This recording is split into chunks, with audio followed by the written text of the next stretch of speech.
Now, people, 25-year-old contractor Dion Jeffrey has filed a $100 million lawsuit against the state for wrongful detention after he was wrongfully linked by the police to the disappearance of 11-year-old Adriana Younge. Jeffrey was held by the police on the 23rd of April in connection with the disappearance of the young child after the police issued a press release identifying the car that he was driving and offering additional details on him and the car. It turned out that the police information was incorrect. The girl was found dead in the pool of the same hotel where she was reported missing. Those of you who have eyes to see this with me. The young man that was picked up and arrested because he abducted this child, he's suing them, and I'm happy. I trust that he wins. But I want you guys to see beyond this with me, that the police who lied and said that they see this young man abduct this child, knowing that this never happened, they were prepared to put away an innocent man. But here it is here, an innocent young man, 25 years old, now starting life. Don't care if he's married, don't care if he have a family to provide for, don't care which woman he came from and how she would feel, don't care about his reputation that would be destroyed. They were about to put him away to cover up a murder. Yeah. Lied intentionally on him to put him away. And you expect young people in this country to feel safe?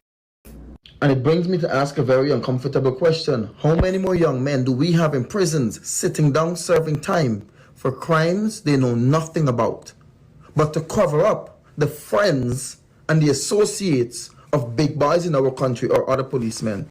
It's amazing, however, that none of these people are arrested.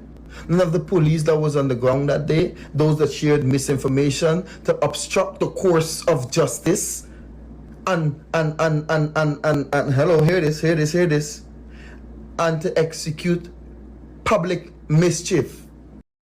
It appears to me that right now, the goal of the police force is only to arrest those that would affect the cover-up of the child alleged murder. And to me, what is most concerning is that we have a government that is obviously observing everything that is unfolding, and they are saying or doing nothing about these findings. Absolutely nothing. It causes one to ask the question, why?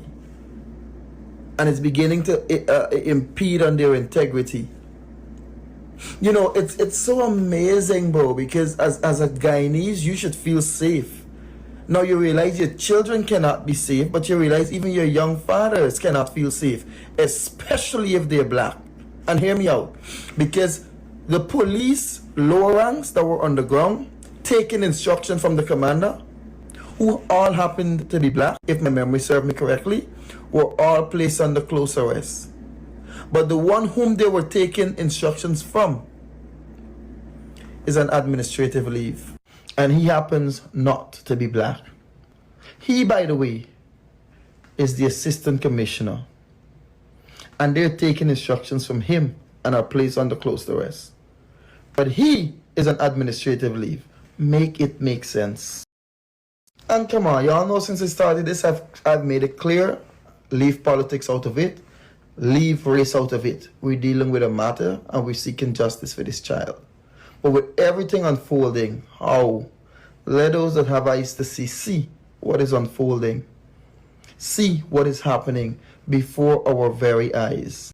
People, that is the voice of a soldier that serves in the U.S. Army. And as you can hear, he is a Guyanese.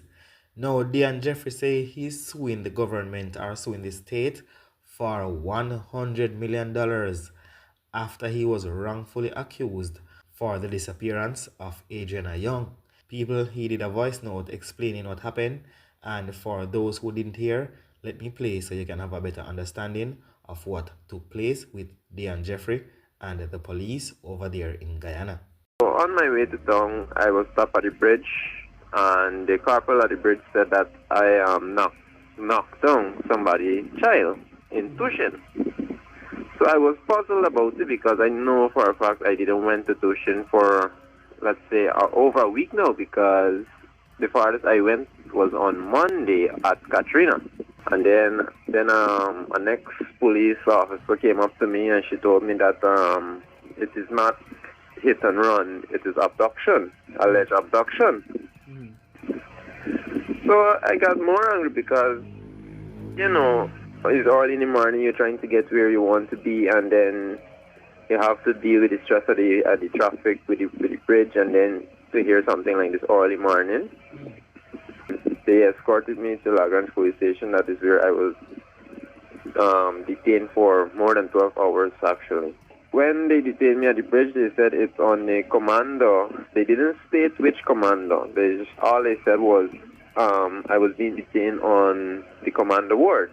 That if they find the vehicle, they should detain the driver and the vehicle.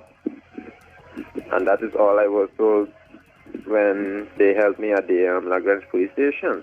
Now, I have to say that the police them that was detaining me at Lagrange police station, they were very nice, except for the one at the Harbor Bridge. They were very much rude and hoggish and refused to, cooperate with me as well. Right. But the ones them at Lagrange police station, Miss Boston, I have to give compliments to her. She was very nice and she treated me well. Right. But my issue is I am a contractor. I just do, as a contractor, you just work for day-to-day pay. Right. You get paid as you work. And yesterday I had to call off work because I even lose a contract worth $500,000 yesterday because I was being detained for that incident. Right. And people wouldn't want to work with a criminal. Right. So that is why I ended up losing a contract yesterday, and then I seen the post on Facebook. For the entire day I was following it while I was at the station. The police them were following it as well with me, trying to get down to the commanders to know if they should release me after the body was found at the hotel. Now, I told them I live in an apartment building right in Perfect Harmony. I have more than 10 persons that can stand witness saying that I was at home in the time of the abduction. The vehicle was in front of the building the entire time. Right. And nobody was taking me into consideration with the witnesses then. Right. And it was very stressful yesterday. First of all, I am Muslim. I revert from Christianity to Islam, and I don't take part in no partying, no smoking, no drinking. So for a Muslim person to be in such a issue is kind of harsh, especially one that reports from Christianity to Islam. Right. So it's kind of tough for me at the moment.